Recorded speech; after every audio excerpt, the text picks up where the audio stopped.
Okay, good evening, everyone. It's my pleasure to call to order this meeting of the Town Board of the Town of Poughkeepsie for February 19th, 2025, and we're going to begin with a salute to the flag.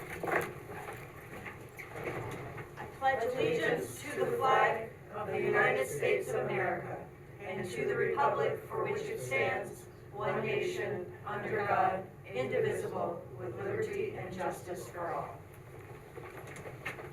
Okay, we'll do our roll call. Good evening, I'm Barbara Laird, representing the 2nd Ward. Ann Berger, 3rd Ward. Michael Saffone, 4th Ward. Ryan Sharp, 5th Ward. Ann Shershud, 6th Ward. Felicia Salvatore, Town Clerk. Emily Spencer, Attorney to the Town. Rebecca Edwards, Town Supervisor.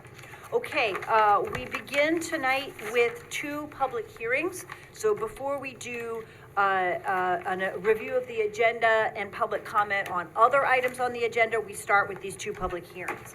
So the first one is a moratorium extension for large-scale energy, battery energy storage system installations. Barb, do you want to introduce that one, or?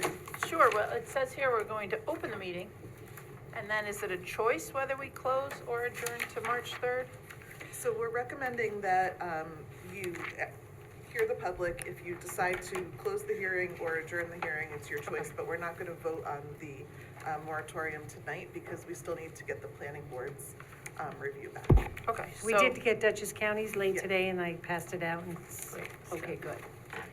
Okay, so this resolution for the town board hearing, the public hearing is to adopt a moratorium on the development of large-scale battery energy storage systems. We found that the town code doesn't adequately regulate such facilities, and they have the potential to create risks to public health and safety, adverse impacts on environmental resources and neighborhood character. And basically, we really need to understand if there is a problem, if there is a fire, what kind of impacts and changes would we need to adopt. So the initial moratorium lasted for 6 months.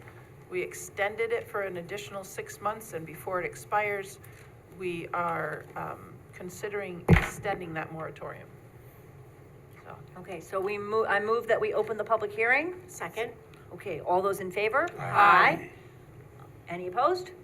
All right, 6-0, we open the public hearing. If there's anyone here in the room who would like to speak on the question of battery energy storage systems and whether to continue the moratorium, we invite folks to come forward first, and then we can move to folks who are online. Anybody who would like to speak who's in the room? I see no one. Okay, I think there is one person. Sorry. That's all right. Just so I had. Welcome. And if you just state your name and which ward you live in. I'm Jeff Seidman, Ward 6. I'm here to explain one of the ways that the moratorium on battery storage in Poughkeepsie is costing us all money right now, and to urge you to give our pocketbooks a break by ending it. We've all seen our electricity bills go up 50% in the last 5 years in Central Hudson Territory. It's not just here, it's happening all over the country, red states and blue. What's driving that? There are 2 major factors. The first is the volatile price of natural gas. Since the Russian invasion of Ukraine, we've been exporting more and more US gas to world markets, and that has driven up the price of gas at home. In the Hudson Valley, most of our electricity comes from gas, from gas-fired generators like the Newburgh Danskammer plant in Cricket Valley, and the price of that electricity depends on the price of gas. I've spoken in the past about how batteries allow us access to clean, cheap hydropower and wind from upstate, and allow us to make the most of local solar, and so to reduce our dependence on burning gas in the Hudson Valley. That's one way they save us money and give us cleaner air.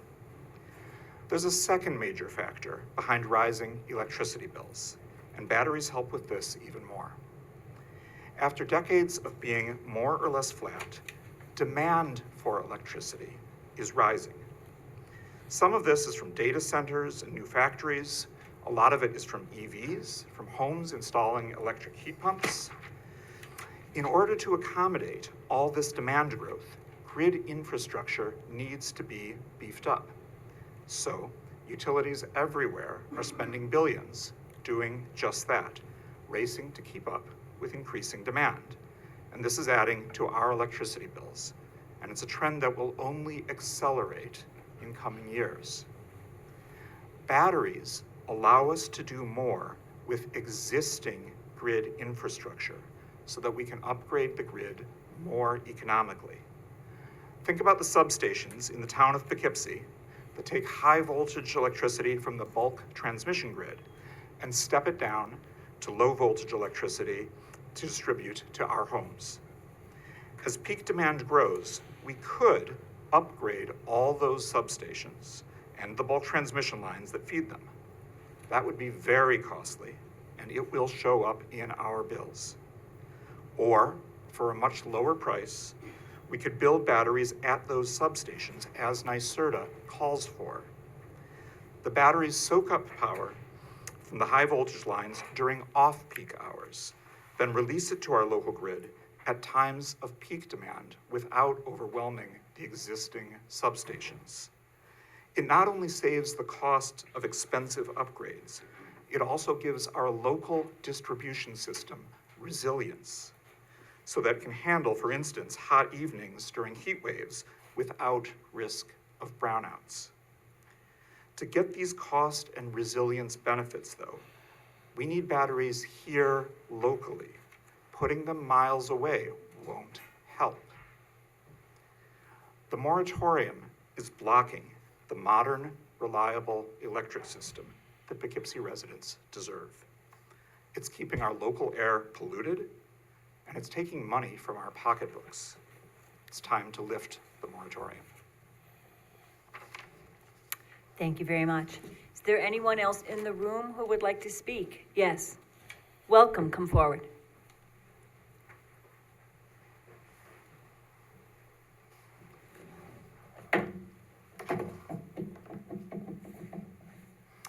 Good evening. My name is Mark Courtney, a resident of the First Ward of the town of Poughkeepsie. I'm a licensed professional engineer with experience in electrical grid projects at many locations across the United States. Before retiring a few years ago, in the last chapter of my engineering career, I was proud to have served our community as chair of the engineering program at Dutchess Community College. So I wanted to address this evening from a professional engineering perspective some stories that we've seen in the news about lithium battery fires, such as the recent battery storage system fire at Moss Landing in California. It's important for the public to understand that in just the last 5 years, major advancements have been made with battery storage system safety. We should expect that any new battery system project here in Dutchess County would be far safer and far less likely to have a problem as compared to what we've seen in the news. Here's a few reasons why. The batteries found in electric cars and bicycles and at the Moss Landing facility fire use what's known as the nickel manganese cobalt, or NMC, materials technology. For utility storage system purposes, NMC has now been largely superseded by lithium iron phosphate, or LFP, material systems. For utility grid storage, LFP has several significant advantages. LFP generates much less heat and is thermally more stable. LFP has a longer service lifetime. Materials in the LFP system, iron and phosphate, are lower cost, more abundant, less flammable, less toxic, and are more readily recyclable. The latest systems designs are also now compartmentalized. Instead of all the batteries tightly packed together in a single space, as is the case, say, in an electrical vehicle or at the Moss Landing system, state-of-the-art utility battery systems now incorporate multiple battery modules, physically isolated from one another in separate fireproof containers. Any problem with one battery component will be isolated to one compartment only and will not affect other compartments. The bottom line is that the operational data shows us that the latest system designs now have 50 times better fire safety than electrical vehicles or these earlier utility storage system designs. 50 times. They now represent about the same level of hazard as that of a residential house fire. So a moratorium on battery storage projects seems a little kind of like putting a moratorium on new home construction because of a fear that homes might catch on fire. Thank you for your time. Thank you very much. Is there anyone else here in the room who would like to speak? Welcome, come forward. Just let us know your name and your ward. Hi, I am Mark Murray, Ward 2, also a member of the Climate Smart Task Force.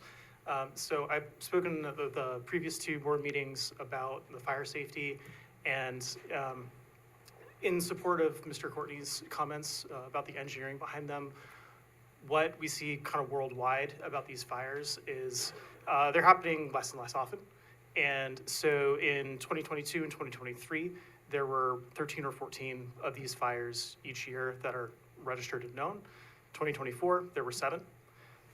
There was one recently in California in January, so there's still some potential for hazard, but we do see them improving over time. When it comes to that fire safety, the New York fire codes, if you're able to review them, they do talk about a provision where the authorities having jurisdiction, that's us, means you and our planning departments, have that responsibility to take ownership of the planning and making sure that their safety, that's in our hands to do. And that's standard already. Like, we don't need to add our own provisions to that. I also would just also like to remind the board that the key capture energy project is not what is being voted on. That is a proposal that is separate from the idea of considering projects like that and allowing the planning to move forward. At least as I understand it, please correct me if I'm wrong. And so I would, for reasons that other community members have said, would really like to see us continue to allow the possibility of these, a battery energy storage system in our community in the future. Thank you very much. Okay, is there anyone else in the room who wanted to speak on the battery energy storage system issue? Yes, come forward, welcome.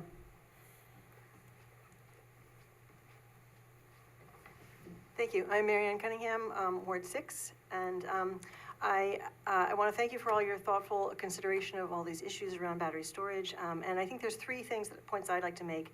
One is that we all know that our energy rates, our electricity rates have been going up steadily, and they're volatile and unpredictable, and that makes household budgeting really difficult. And a modernization of our electricity system is a part of stabilizing and ultimately lowering those rates. And so I think that anything we can do to modernize, including storage, is going to really make a big difference. A second point is that I have asthma, and a lot of my friends have asthma, a lot of my students have asthma, and we always worry about sources of pollutants that affect our health. And so these are real issues in our neighborhood. The gas peaker plants that we rely on for our peak power are producing a lot of pollutants and often running more than just peak times. It's a really big deal for a lot of us who are concerned about our health. And the third thing is that battery storage is essential for making it easier for our neighbors to make money selling solar power, selling renewable power, and modernizing that part of our energy system. Right now, what we're doing is we're buying power based on natural gas that we spend out of state money. We send our money out of state, out of the county, and if we had more battery storage options, we'd have a much better chance of keeping our money in the community, which really makes a difference to me. Thank you. Thank you. Thank you very much. Anyone else in the room who wanted to speak on battery energy storage systems? Is there anyone online who wanted to speak? Oh, yes. Welcome. Thanks for being here.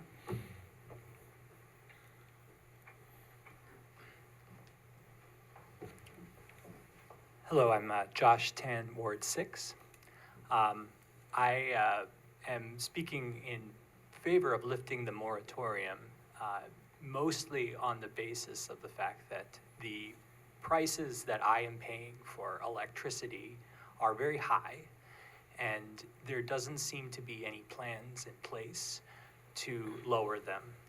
Continuing to use natural gas, all estimates and extrapolations show that that will increase the cost of electricity into the future. In the meantime, renewable energy costs have been steadily falling. Solar in particular has fallen by 80% and is now at parity in the state of New York. The question is one of delivery. If we do not modernize our electrical grid storage facilities and deliverables, there is no chance we will have lower rates in electricity. So putting a moratorium on doing that, which is essentially what this is telling us we cannot do, is preventing us from planning into the future and having those lower rates of electricity, which are very important to me and the budget in my pocketbook. So I thank you very much for considering the lifting of that moratorium. Thank you very much. Is there anyone online who wanted to speak as part of this public hearing? Yes, Doreen, welcome.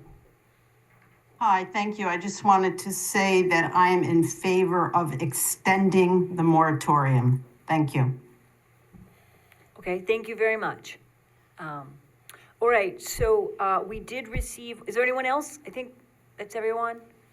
I think so. So we did receive, as Felicia noted, from the Dutchess County Department of Planning and Development, their statement this afternoon that they have no comments. This is a matter of local concern.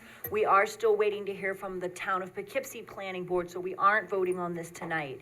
The board could do some discussion now if they wanted to. We could also wait, and we have a choice between closing the public hearing tonight or adjourning it so that it can continue on March 5th, which is when we will have heard also from the Town of Poughkeepsie Planning Board, and we need to hear from them before we vote.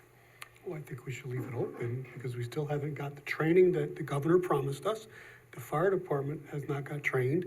And look, I'm all for any new technologies that come forward, but, you know, we closed Indian Point, which took a lot of our energy from this tier, right? So you can't close one source and expect to have no costs going up. So I disagree with some of your statements from the gentleman who spoke, but I agree with your points to a certain degree.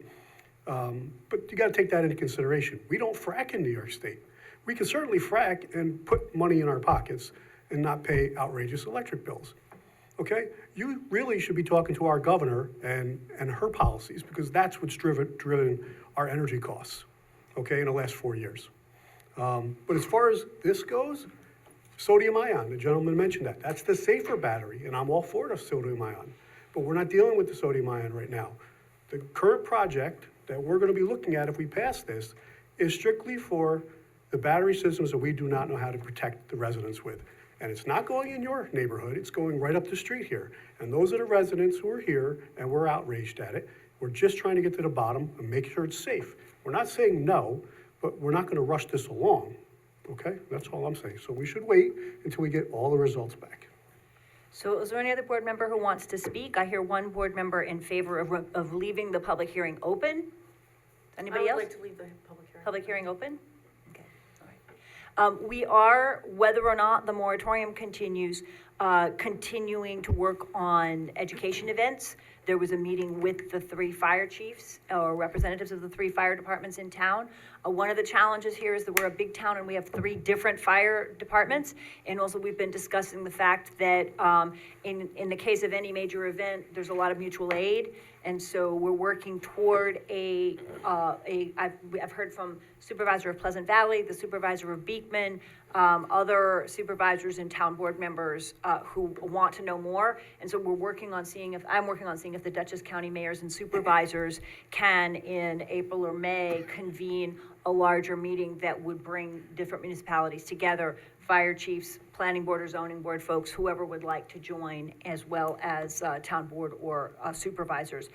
So we are, as is required by the moratorium that we have in place now, continuing to try to do some further research.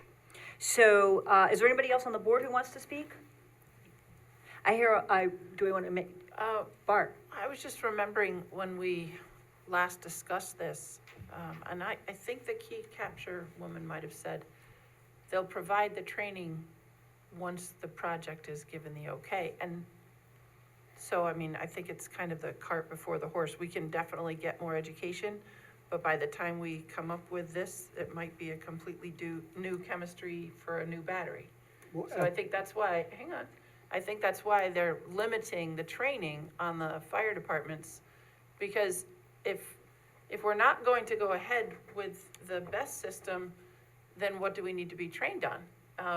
And if we're not gonna do it, then why do we need the training? So once we decide that we could, if we do lift the moratorium on the best, battery energy storage systems, then they would come in and train us on exactly what was gonna happen. If we even give anyone a site license, if we okay any of these, situations.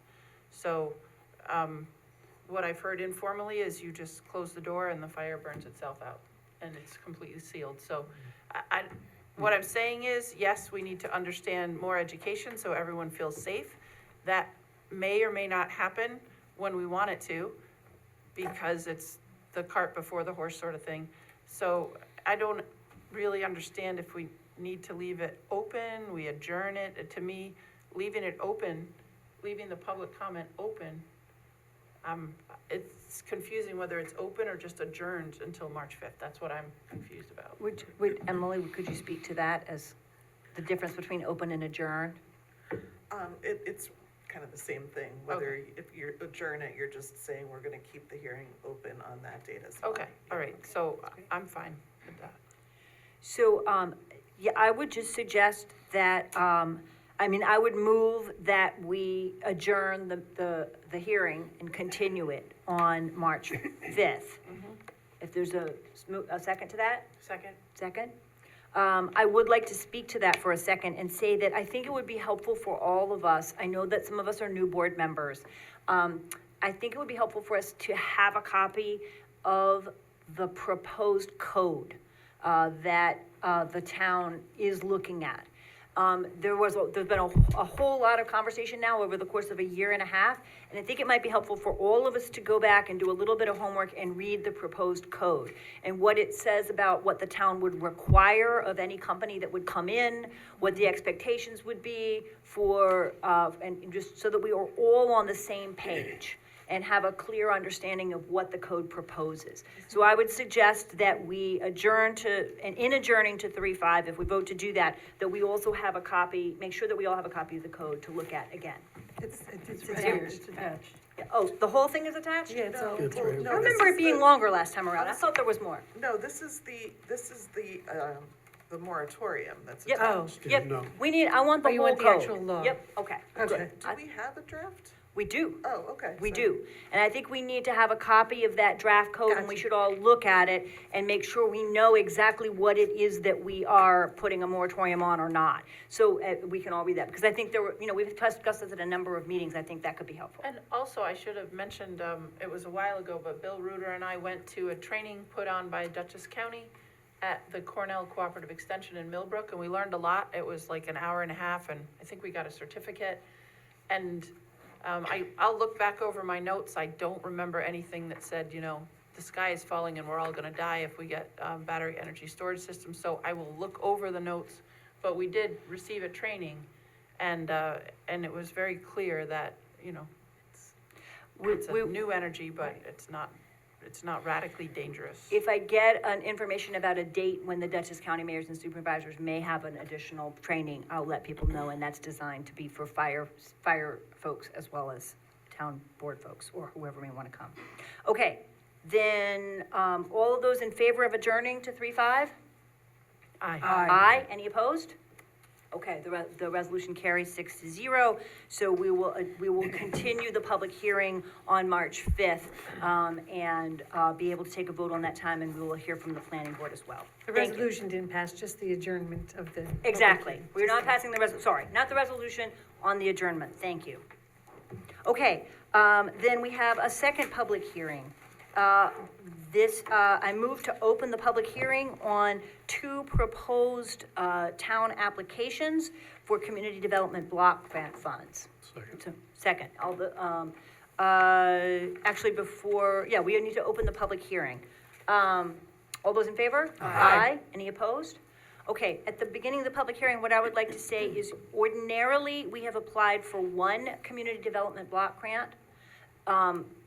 And the types of projects these are federal funds administered through the county. The types of projects have varied over time. This year, there's a very heavy emphasis on infrastructure projects that will foster affordable housing. So, and if your first proposal is housing related, you can submit two.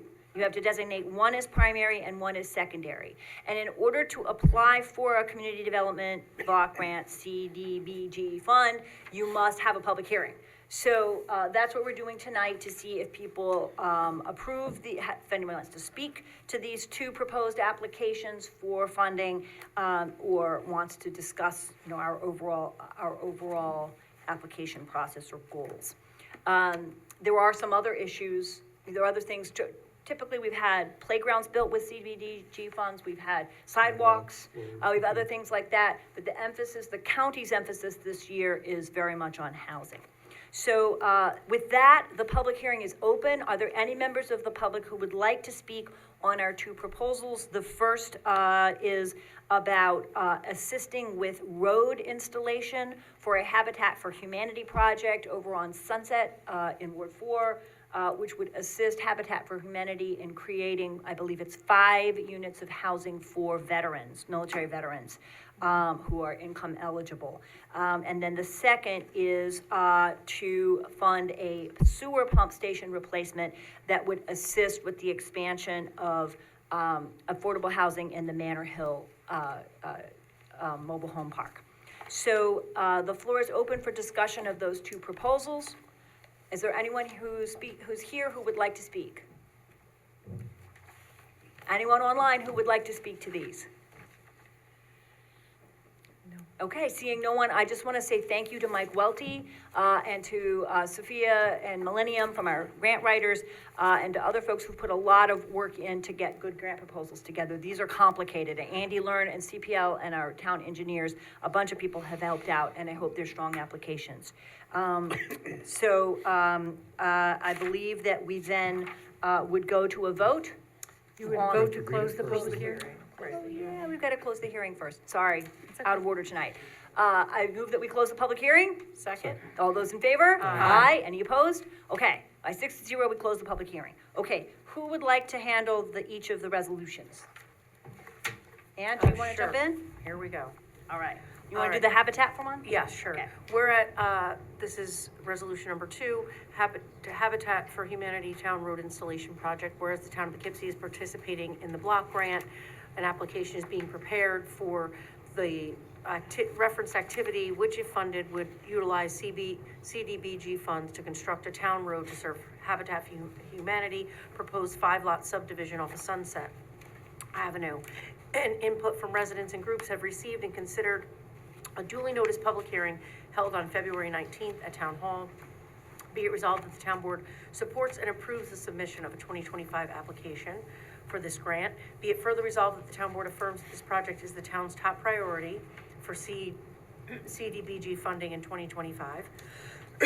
Be it further resolved that the town board authorizes a supervisor or her designee to submit the application to the Dutchess County Department of Planning and Development to execute all papers, and that Habitat for Humanity subdivision on Sunset Avenue is an unlisted action under seeker, and the town planning board as lead agency issued a determination of non-significance or a negative declaration on October 17th, 2024. So moved. Second. Second. All right, any discussion? Okay, all those in favor? Aye. Any opposed? All right, the resolution carries 6-0. All right. The second one is to secure funding to help pay for a pump station at North Grand Avenue Sewer Station. So moved. Okay, second. Anybody, any discussion of this? All those in favor? Aye. Any opposed? All right, the resolution carries 6-0. Okay, then what we can now do is I move to suspend the rules for up to 3 minutes for people to speak on the agenda. Let me review that agenda first.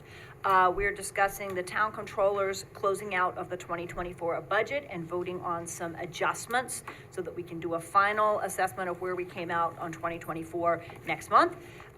We are voting on a short-term rental special use permit for 6 Conifer Court. We're voting to accept the resignation of Peter Longi from the building department, to appoint Regina Crawford as a senior clerk in the building department, to make an appointment to the Conservation Advisory Commission, 2 appointments to the Board of Ethics, to set the date for a public hearing for our MS4 Stormwater Management Annual Report, to set a date for a public hearing for Inwood Avenue Townhouses rezoning, to authorize the supervisor to sign agreements with RBT to commence our next audit for 2024, to ratify the supervisor's execution of Teamsters Local 456 memorandum for each agreement with the Teamsters, to authorize the town clerk and engineering to advertise for bids for the Spack&Kill trunk line 24-inch pipe upgrade.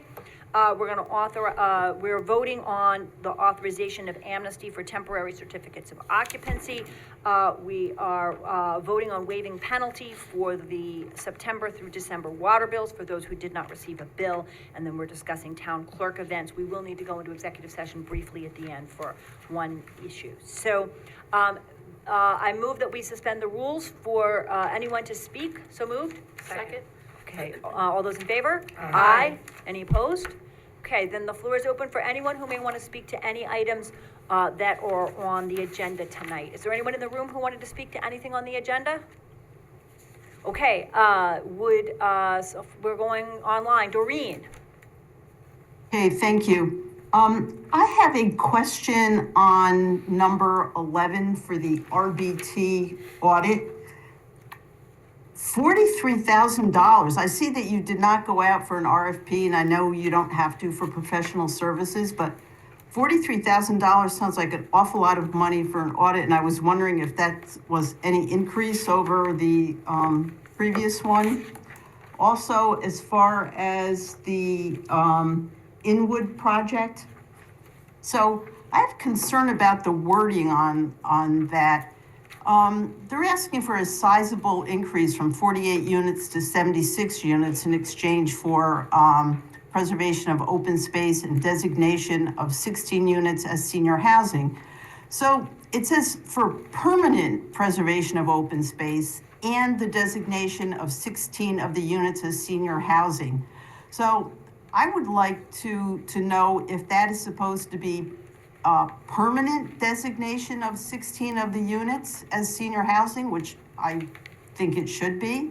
And if that's the case, I would ask the board maybe to consider amending it to say permanent designation of 16 of the units. The other thing is about, I'm against the TCOs, the temporary certificate of occupancy, the discount program, at least for now. I mean, when I had a previous email with the supervisor earlier, and thank you for responding, you had said that if all 9 participated, it would be like $104,000. But it doesn't say what's the total delinquent amounts now. And this is nothing new. In 2019, I talked about all the delinquencies. And I keep also talking about increased revenue. So I'd like to find out how much all these are first, and before the board takes any action on it. I don't know how you could vote on something without having all the information. And then the last thing is about the comptroller giving the report. Again, that I believe that was number 3 for the 2024 budget. Information is supposed to be posted 24 hours ahead of time. It wasn't posted until 3 o'clock today. And again, it makes it really hard to go through and look at things when you don't have enough time. So, I've been bringing this up for years also. So remind you of the open meetings law, posting 24 hours ahead of time. Thank you. Okay, thank you very much. Just to go back to your first position, I don't think that fee for next year is higher than it was this year for the auditor's proposed fee. The town finances are really complex. I know that this year we had to separate out the joint water plant finances into a separate fund, so I don't think that there's an increase, but I can go and check. Okay, is there anyone else who wanted to speak on the items on the agenda tonight? Okay, then I move we return to regular session. Second. All those in favor? Aye. Any opposed? Okay, the resolution passes 6-0. Could I just briefly comment on the posting things in advance, for the board's knowledge?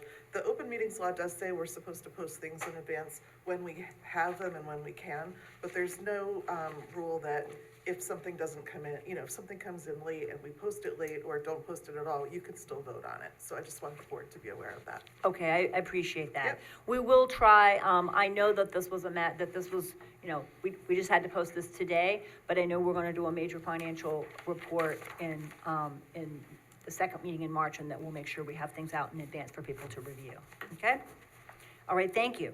Then let's see, I think, Ryan, Resolution 3 is yours. All right, whereas the town of Poughkeepsie has established the office of controller, which officer is vested with the powers and duties provided for in the town law, section 32 and elsewhere, the town controller is responsible for the orderly recording of all finances associated with the financial operations of the town.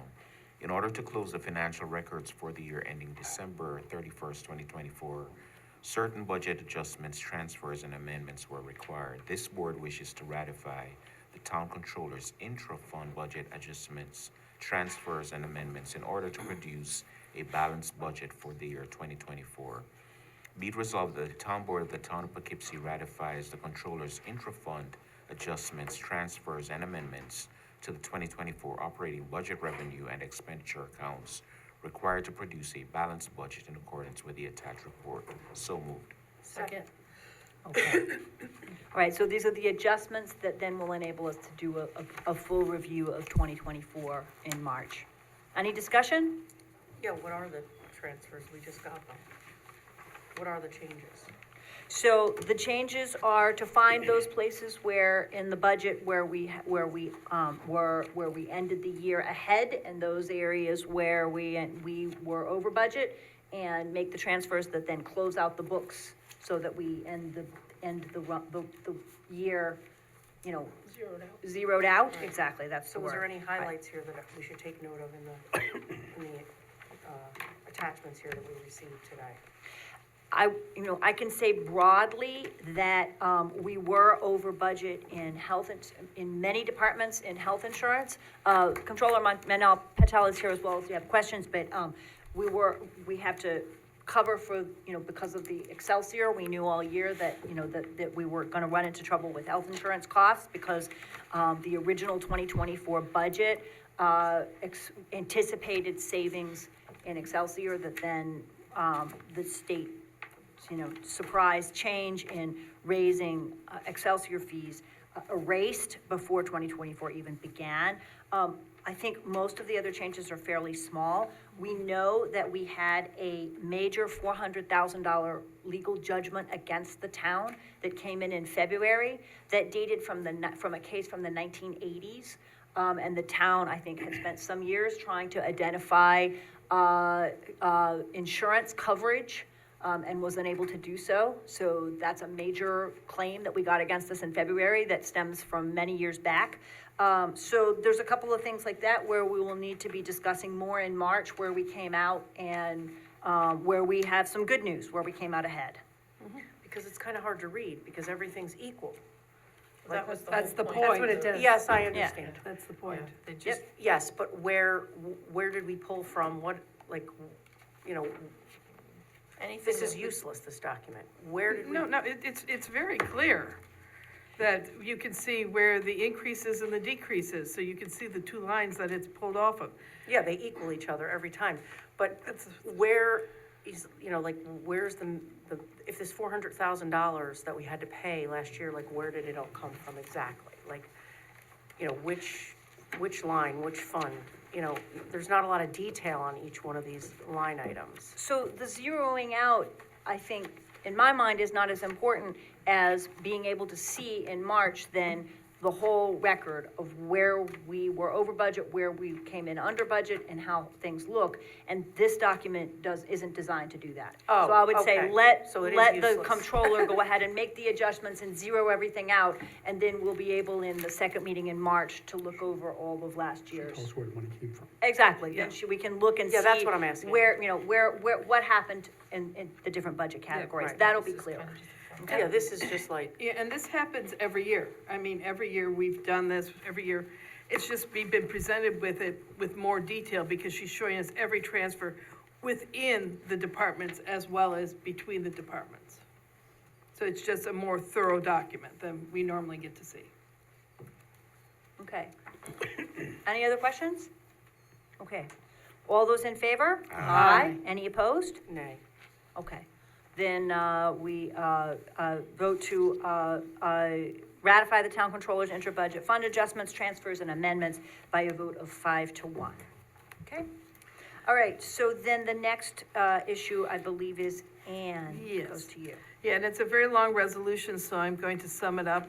And this is for a special use permit for the application for 6 Coniford Lane to be a unhosted short-term rental, and that the zoning administrator says that they've met all the requirements, and we've had a public hearing on this, and they concluded that there wouldn't be any detrimental effects to the neighborhood, and we're requiring them to not have any detrimental effects, and maintain the harmony of the neighborhood.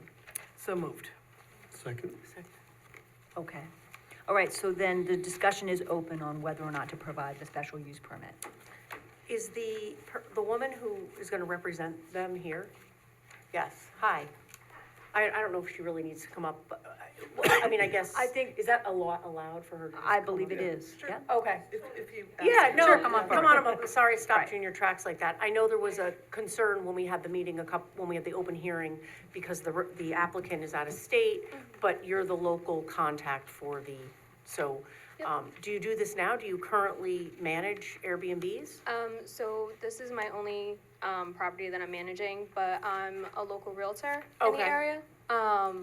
And he's one of my clients from that as well. Okay, because part of the, and I'm sure that the applicant knows, part of the issue when we have somebody who doesn't live locally is we need somebody here locally in case something happens. Yeah.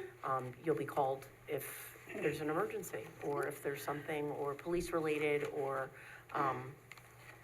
to be granted this permit, we needed to have all this, lined up, and it looks like, you actually exist, so that's great. Thank you for being here tonight. Yeah. I had a couple of follow-up questions. Yes. So, we don't have your phone number Yes, yet just gonna get to on, that. I know you sent it, but I Yeah. don't see it in It's not the, on there yet. it's not actually listed here, but I know you sent it. Is that your office phone number or your cell phone number? So I provided both. I provided my business number and my personal cell. Okay. And then my email as well. And if we end up finding that 20 people have rented this house and there's a big mess on Saturday nights, which is the issue with these unhosted rentals, right? Is that might happen, and I know that the zoning officer has been in touch with the owner, who has complied with the issues that were raised about garbage, and who has been working on, other issues to make sure that he's in compliance.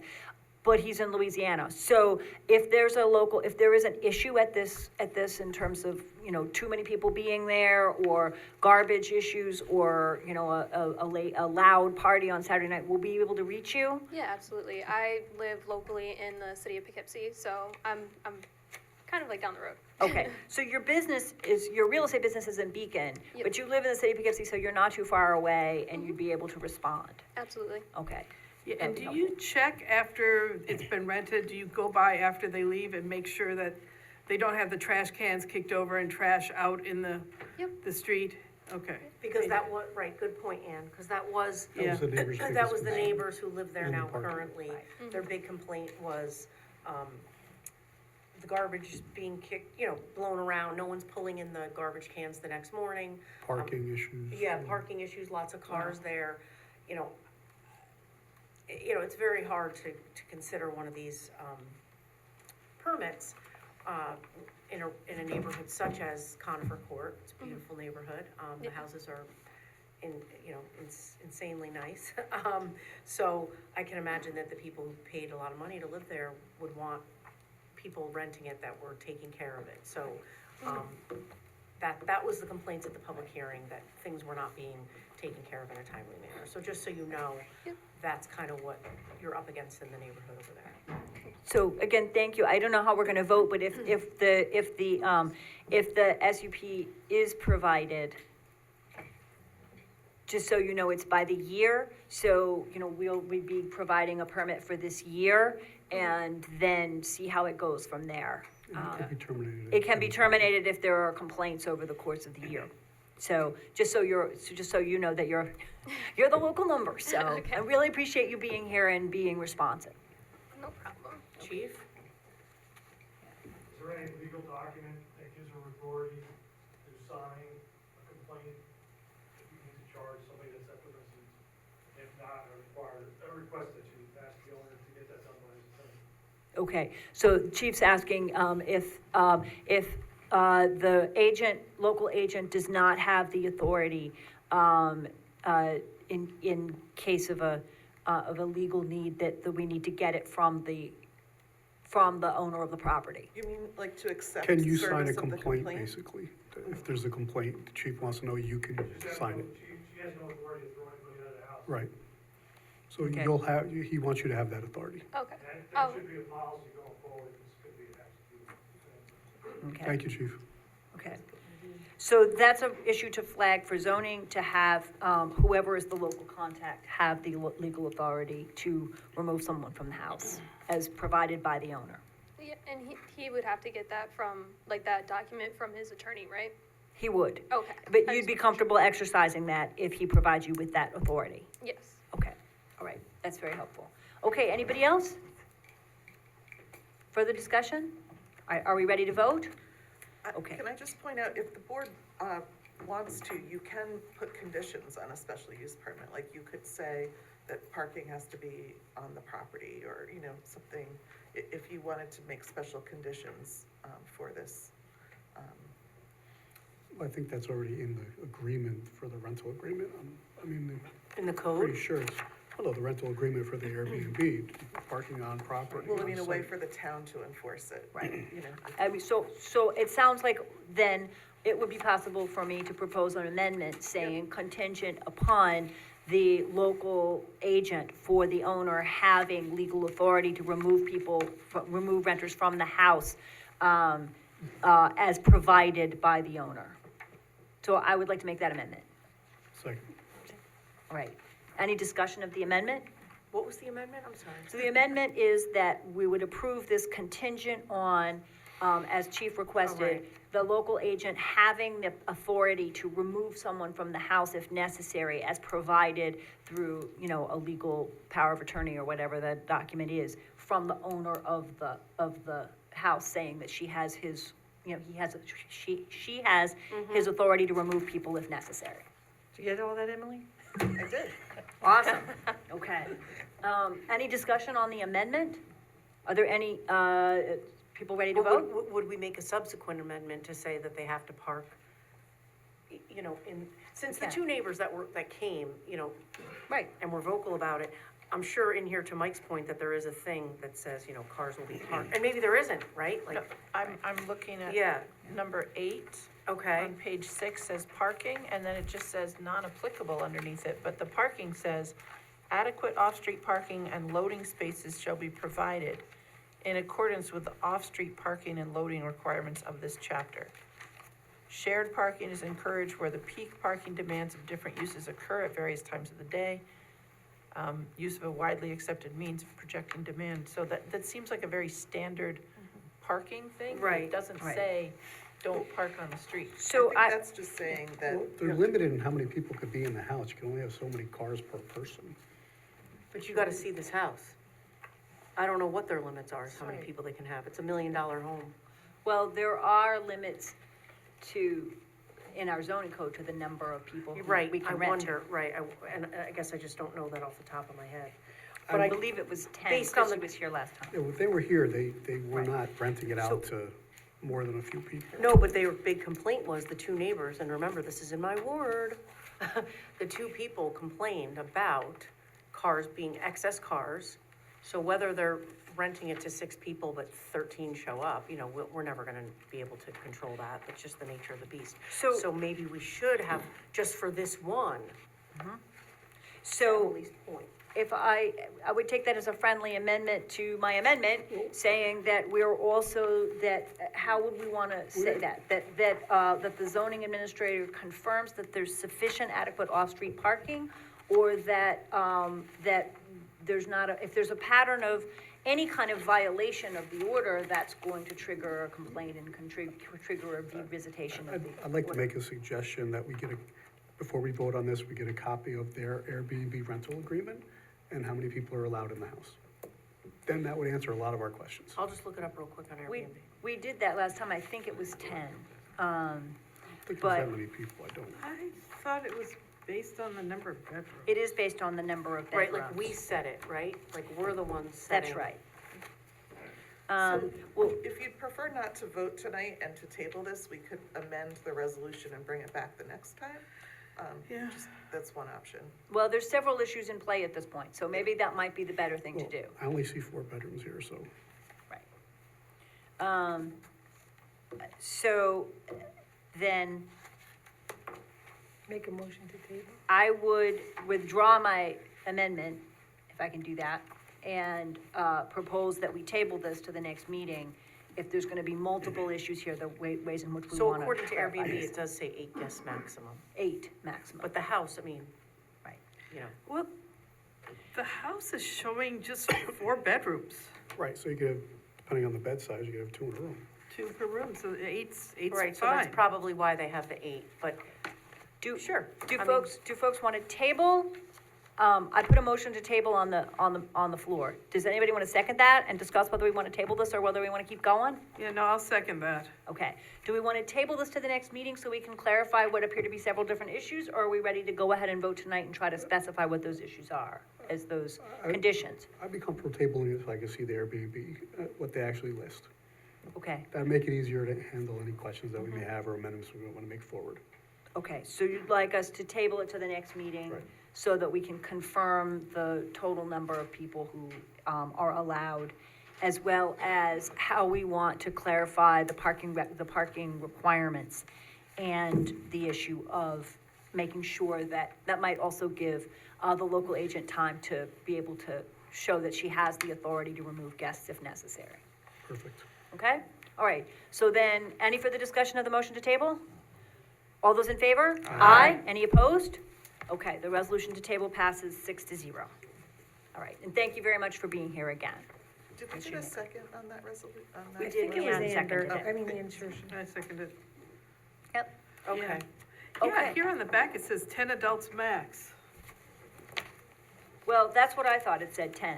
Yeah. So that, we need to clarify that too. We need to clarify that. Perfect, okay.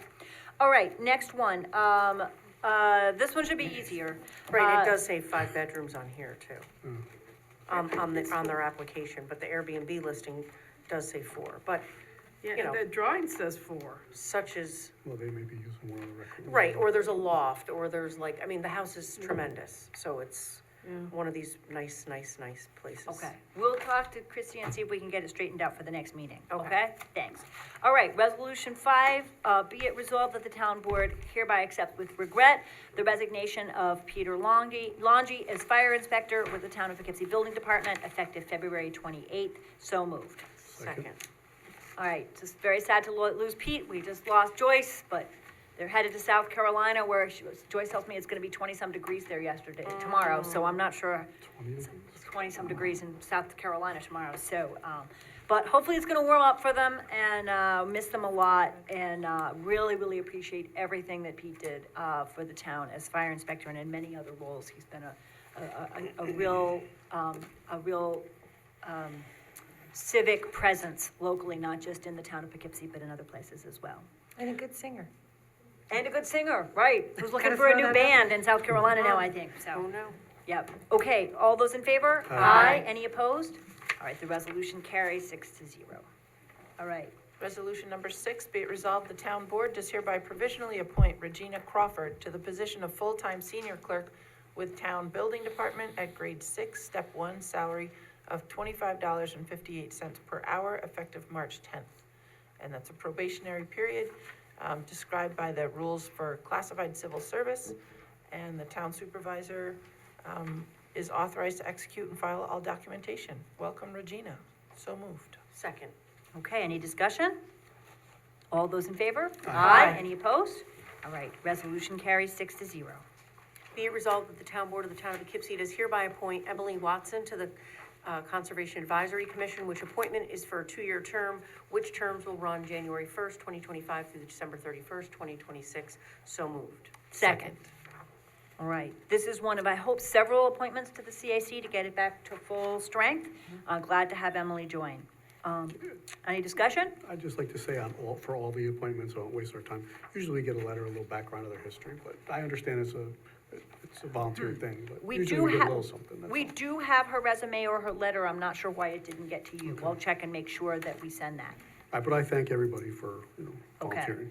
But yes, we've been asking for them. We'll make sure that gets to you, okay? It's not, we don't usually make it part of the public record, but circulate it to the board, Right. so we'll make sure that happens, okay?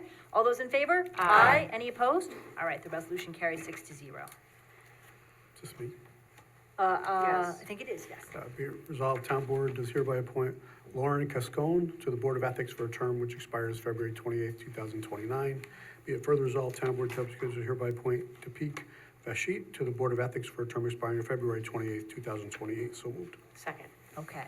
Again, we have 2 tonight, and we have 2 more volunteers who are coming March 5th, including a town employee, which is required.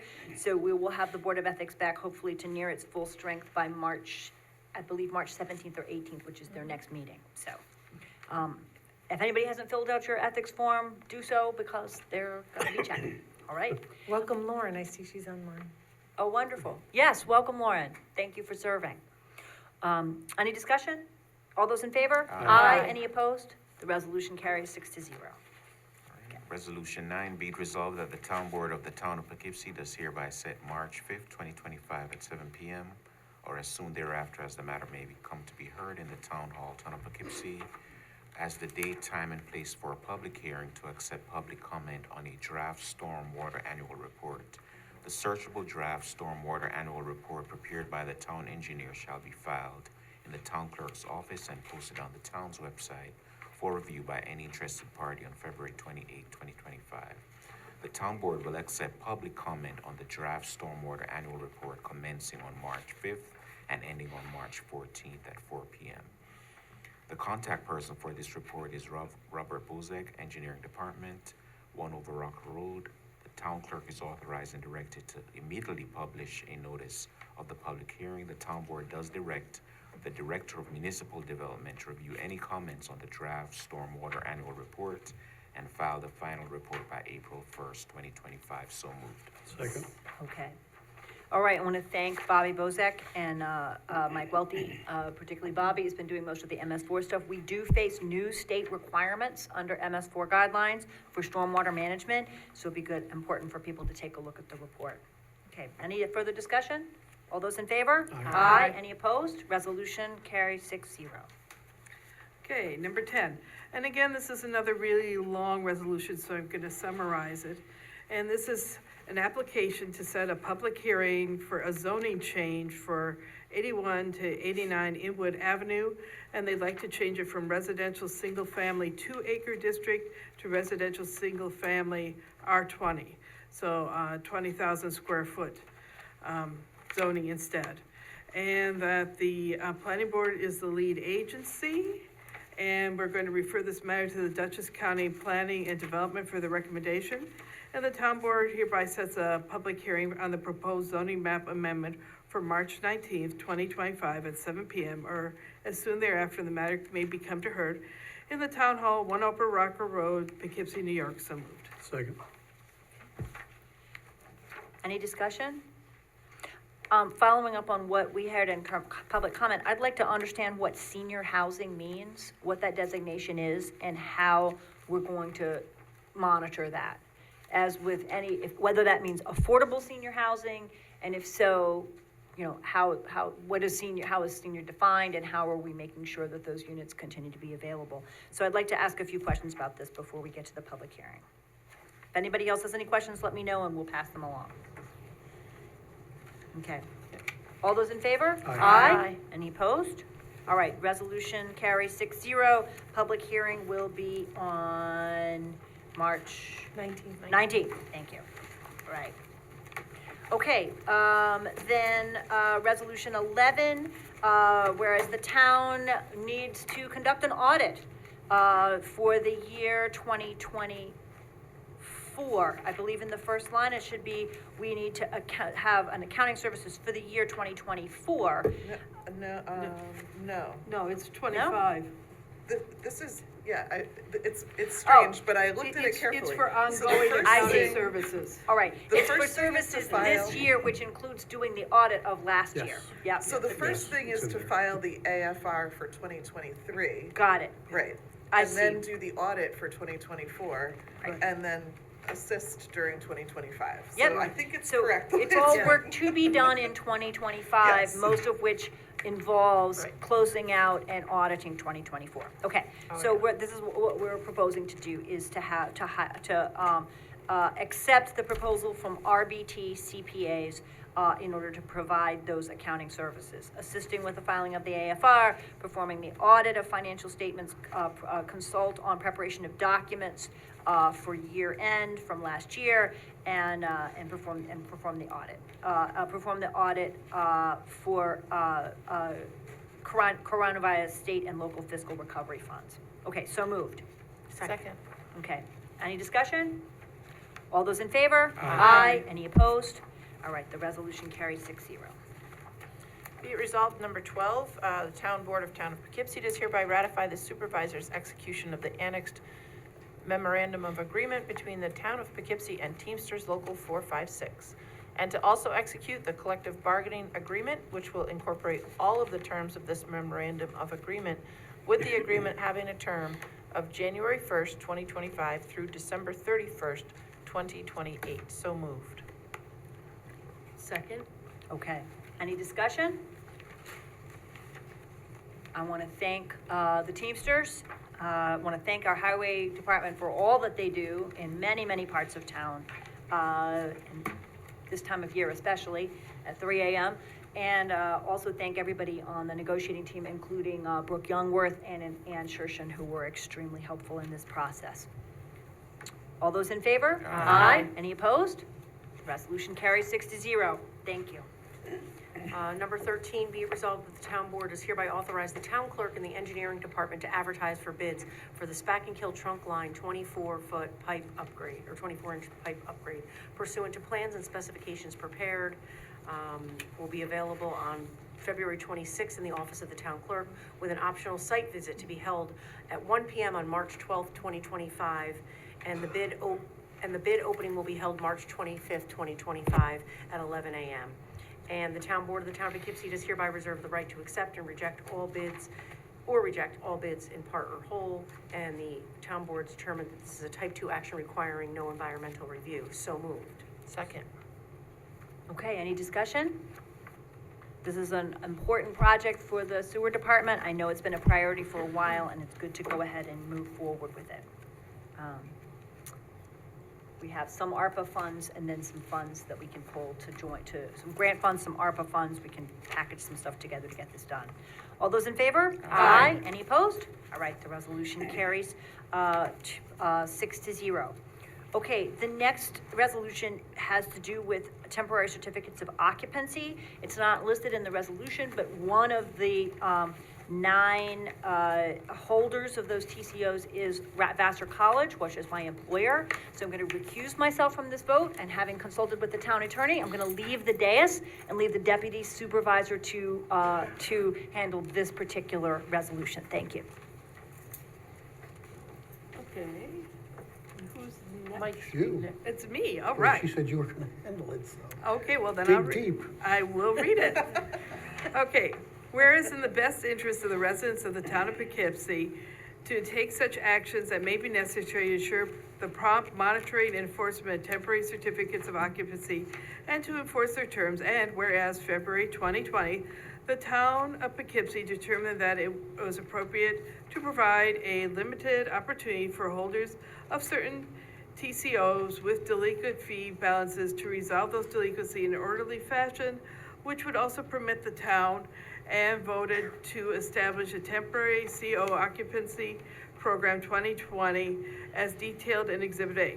Whereas because of the global COVID pandemic that interrupted business during 2020, some eligible TCO holders were unable to participate in the compliance program. And whereas the town board has determined it's the best interest of the town to continue to address outstanding TCOs by reopening the compliance program for a limited period, now therefore be it resolved that the compliance program shall be reopened for a period of up to 6 months as determined by the planning board, with participation reopened with the same TCO holders eligible in 2020, those TCOs that have not yet been closed. And be further resolved, the compliance program shall operate on the same terms except for the reduced fee shall be increased 10% to adjust for the delay. And be further resolved, the town board directs the building department to notify all eligible TCO holders with delinquent balance of the compliance program and their ability to reduce these balances owed to the town if certain conditions are met. Be further resolved, the compliance program is a type 2 action requiring no secret review, and the supervisor's office authorized to execute such documents as are necessary to effect it. So moved. Second. Okay, may I just chime in? I just wanted to clarify because there was some confusion in our office about this resolution, and you received a new version in your packet tonight that was different than the one you had I before. read the amended. You read the correct one. I but read the just wanted amended, to- yeah, I saw But, that. Yeah, but the but I wanted to backup, the explain- backup is wrong. So the backup on the old resolution was right, I just noticed. But then when Mary dropped it off and after I went home, just so you know, the backup on the original resolution was correct. Yes. The backup on the corrected resolution is wrong, so I'll fix Well, that. no, I'm not sure I Just agree the with dates, that. the dates are Well, wrong. Yeah, let if me you- explain the intent, because I think that's what's confusing. Yes, So okay. the intent here is that we're adopting a resolution in 2025, but all we're doing is reopening the 2020 program. Yeah, but if you for- look, it says Wait, the let her resolution finish, let her adopted finish. February Let her finish. 19th, and this one says February 5th. Robert's rules. Yes, Oh. because it was in February 5th, 2020, that the town board adopted this 2020 Oh, I see what you're compliance saying. program. Gotcha. So back in 2020, we had some confusion about it, but Yeah. what you have in front of you now is saying I looked that. over it so quick, I thought it said 25, I thought it was at the last meeting. I understand. So let me just explain it for the public, because I know it is a little confusing. So That's okay. in 2020, the town board made a decision that there were certain TCOs that were outstanding, and they had racked up significant fees, in part because the town didn't have a great system for notifying them. And so the town board at that time implemented a new system to start notifying people better. And in order to try to close out some of those outstanding ones that had racked up these fees, they offered them a 50% discount. So then, And of course, COVID. that happened and COVID hit. So there were 9 properties that did not take advantage of that discount. So all this is doing is reopening. The problem isn't really continuing because now we have a better system for keeping up with them. But there were these 9 that didn't have a chance to take advantage in 2020.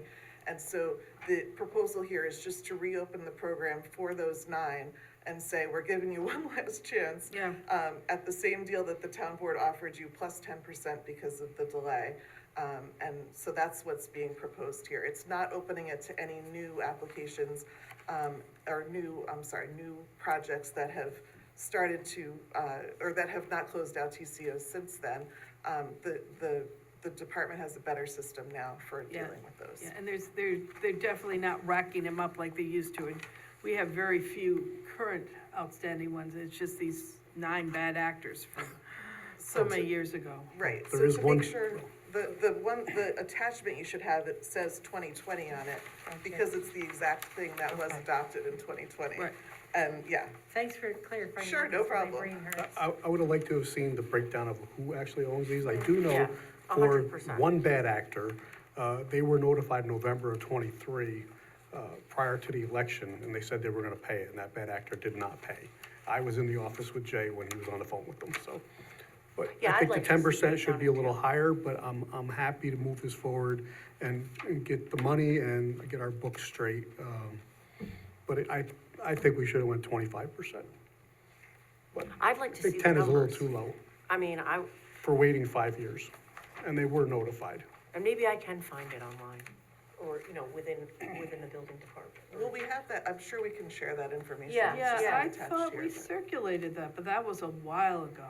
But it should be, it Yeah, I should don't be, know if the whole it should board be- got it, but we Yeah, can. If I mean, I we're have gonna no ask, it idea should what we're always be on talking about. Are this. we talking about $10,000 or $100,000? And of course, I'd love to know Vassar's number, so, I'd love to know that. So I would like to see that before I vote on anything. So are you making? And the other bad. So are you making a motion to get that information and put it off to another date? or Yeah, I mean, I guess, You just want to vote and put it to bed? I don't want to put it to bed. Okay. So are you making a motion? Yeah, I'll make a motion to have the actual numbers. So you want to And the- adjourn it to the next meeting, which would be 3/5? Yes, can we adjourn it to 3/5? In the meantime, circulate the outstanding balances, just so we know who they are. Okay, I'll second the amendment. And you could all vote and see where we go with it. So I think that would be technically a motion to table it. Table Okay, it, okay. yeah, so just a motion to table it, To just so we table it can to the see. next meeting. I mean, I'm just sheer curiosity at this point, like who are the other people and how do they go from like 2020 not paying and then it's like, we're being so nice about it. Like offering it again in I mean, I guess we're just trying to recoup any funds at this point. Well, But what if we're they trying to do is get them to a full CO. And so they have to close out their TCO to get Yeah. a CO and really be in compliance. Yeah. And if they don't, then the next step would be an enforcement action for operating without a CO. Right. Yeah. And it's the same people in 2020, the same TCOs are still the same, it's the same 9 we're offering this to. Correct. So in 5 years, they haven't figured out a way They to. were offered to more people, some actually paid. Exactly. Right, So it okay. wasn't just, Right, this right, is just the 9 that Right, chose. okay, so it was a list of X amount, But there were some reasons our department sure. messed up too. So Sure. some of the onus was on us. Okay. It wasn't just on them, so I don't want to go crazy on the other 9 people, but they were aware of it. Maybe we can do this for us too, and we could just, people who don't pay their taxes, we could just let them get off scot-free too. So I think we Well, have a we motion. don't because the county pays their taxes. Right, right. And then in 3 years, they seize their property. Right. So we have nothing to do with that. And as a town, we legally can't do anything like that. So I Sure. suggest we take a vote on the motion to table. I We had a agree. motion and a second, so. Okay. All those in favor? Aye. All those opposed? Oh, I'm Nay. sorry, I wanted Nay. to eye that. Did you say aye, Ryan? Okay. So the motion passes 3-2. Great. Table it. To table To to table, 3/5. right? To 3-5. All right, so we're going to table it to 3/5. Oh, you're back. Okay, thank you, Ann. So then we move on to number 16, right? Events from the town clerk? 15. 15. Nope, got the wrong version, that's right, 15. Town okay. clerk events, thank you. Nope, we have resolution 15. There is an actual Right. resolution 15. The Yeah, Word do you want, I'll read it too. Go ahead.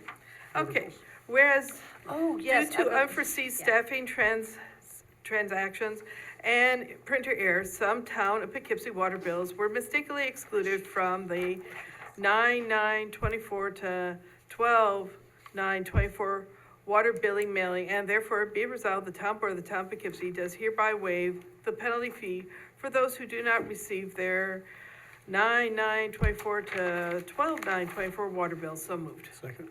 Okay. We're not sure how many there's are. Some of these got mangled in the sealer, apparently. And we have heard from some residents who did not get their bills. So, we want to waive penalties and try to see if we can do, the next round's coming up in March, make sure that we get all the bills out correctly this time. So, any questions? All right. All those in favor? Aye. Any opposed? All right, the resolution carries 6-0. Now, There are no town clerk events. Oh, boy. Yay. I just keep it open in case I get one at the last minute, but there's nothing this week. It's Okay. cold and nobody wants to do anything. I know, it's kind of that tough time of year when we're all thinking about spring, but it's not quite here yet, right? Okay. 40 days total. Then we need to go into executive session, but I think before we do that, I would move to suspend the rules and open the floor for anybody who might want to speak to us on any issue at the end of the meeting for up to 3 minutes on any issue that you would like to bring before the board. So moved. Second. All those in favor? Aye. Any opposed? The resolution carries 6-0. The floor is open for anyone here or online who might like to speak. Yes, someone, welcome. Yeah, and then whatever order. How about ladies first? Yes, that sounds great. Welcome, thanks for being here. Thanks, Rebecca. Thanks for actually fielding our conversations through email last week. I'm Margaret Kruppenbacher from the... Susan Paget. Yep, from the 3rd Ward. And I know that the situation's being addressed with Jason Patrick's. I think that the risk is being mitigated based on the community police patrols. But really, the situation that occurred last Monday was a culmination of several different traffic events that have really caused a great deal of risk to our neighborhood. Parking on blind turns, and basically not listening to us when we're asking patrons not to park in our driveways. So it really started last March with St. Patrick's Day. We've been very tolerant, and we had the situation occur last Monday. And we're anticipating an increased activity with St. Patrick's Day coming up this year.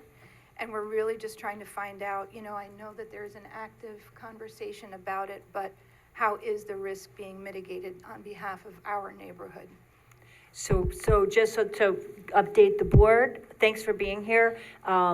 This was an event at Jason Patrick's last Monday night. Correct. I know that the town police were there. An announcement was made in the restaurant that people needed to move their cars. Cars were ticketed if they were not moved. And I know the zoning administrator and the town police's community policing unit are following up to try to make sure that neither in terms of noise, in terms of parking, and also checking on total occupancy to make sure that that everybody's following the rules. I think that was one of our general concerns, was the occupancy, because obviously if they're spilling over into the neighborhoods and coming down the streets, which are very narrow to begin with, really 2 cars can't even pass, and a fire truck could never get down there if there was cars parked on those roads, that they're obviously exceeding the occupancy that's limited for the restaurant. So that was our first concern. Other concerns that we listed, and I talked to you, Rebecca, thank you again. Littering, public intoxication. It is a family neighborhood. We have children, pets, summer's coming. We can't sit in our front yards if people are gonna be parking and screaming and hollering and throwing, littering. Not that that was the case, but we did have some altercations with some of the patrons that did use profanity to us when we told them not to park their cars in front of our residents and in our driveways. So that was an instance. We do appreciate the police getting involved and asking them, not to park and ticketing. I did notice too that yesterday there were some no parking signs that were up that were very faded, which were not visible to individuals that were parking. Today they're gone. So I'm not sure what the jurisdiction is there. Is it up to the resident? Should we be posting those signs, or should the town be posting those signs? I believe Chief Cavalier is here and could perhaps give an update. Because this incident, we saw that the sign. Joe, you gotta speak to Mike. Joe, you Do gotta. you want to come forward and speak to one of the mics? Then we Come on could get over it here. on record. If you don't, we'll- Take Bill's seat. There's one here too. He's not gonna, he's just gonna go there. Because of this, thanks for being here. Yeah, thank Or you. you could sit by Emily, either one. because of the recent incident, we went out and looked at it, and we noticed, that's one of the things the community policing reported, that the signs were faded, so we're putting up new signs. Good. And then we're also, they did speak with the owner of the restaurant. He seemed very receptive, and he wants to work with the community. He was very positive with our officers. We're gonna work to see, maybe on large events, we might put up some temporary no parking signs. I gotta get a little bit more information on that before I wanna promise that we can come through with that. But we're definitely in the process of replacing your parking signs on that section of Rosedale Road, and we're gonna look to some other issues that we can take care of. Okay, thank you. Thank you very much. And I did also speak with the zoning enforcement officer also, and I think we're all aware that St. Patrick's Day is a likely day for a need for enforcement there or elsewhere. So, she's gonna keep an eye on it and particularly look at occupancy. Thank you. Thanks so much. And just to add one more note, we do have another restaurant that just opened, which is on the other side of the Valero, which is Junior's 2. So we're concerned as well with that small parking lot, the small parking lot with Jason Patrick's, that it could become like a time bomb, basically. Yeah. All right. Duly noted, and I'm glad you brought that so the whole board knows now. Thank you Thank very you. much. Thank you. Thank so you. much. Thanks for being here. Is there anyone else in the room who wanted to speak? Yes, Steve, welcome. Hey, Steve Osterly's Third Ward. Just want to comment, actually it was brought up several times here of not having the information, including the board members. And there may not be a legal requirement to do it, but even just how it looks. If board members don't have the information to vote on a resolution, how do you expect meaningful comment from the public either? So, the agendas are published on Friday. If you're putting something on the agenda, it would just seem to me that all the information should be required before it goes on the agenda. Thank you very much. Anyone else who's in the room? Doreen is online. Welcome. Okay, thank you. Yes, and I'd like to comment on that. I know that the attorney talked about the legality of not posting things. I mean, if you want to hide behind the "to the extent practicable" language, you can. But as Steve Oskerlees just said, a lot of these items are posted on the agenda on Friday, and sometimes they're even spoken about at previous meetings. So there's no way that those are just last-minute items, walk-ons, that you can say "to the extent practicable." So if you're really interested in transparency, there has to be better posting of documents. So, and then the other thing that I wanted to say is I'd really be interested in knowing how much these temporary COs are. Because at the time in 2019, when I filed the FOIL request, it had said that temporary COs expire and it's the responsibility of the signatory to either renew the temporary CO or obtain a final CO. And it says occupying without a valid CO is a violation of the town municipal code, and a $250 per month fee will accrue every month until a final CO is issued. So these people have had temporary COs for 5 years now. Are they being charged $250 per month? So, yeah, I'm very interested in finding out what those numbers are. Thank you. Thank you very much. Anybody else who wanted to speak tonight?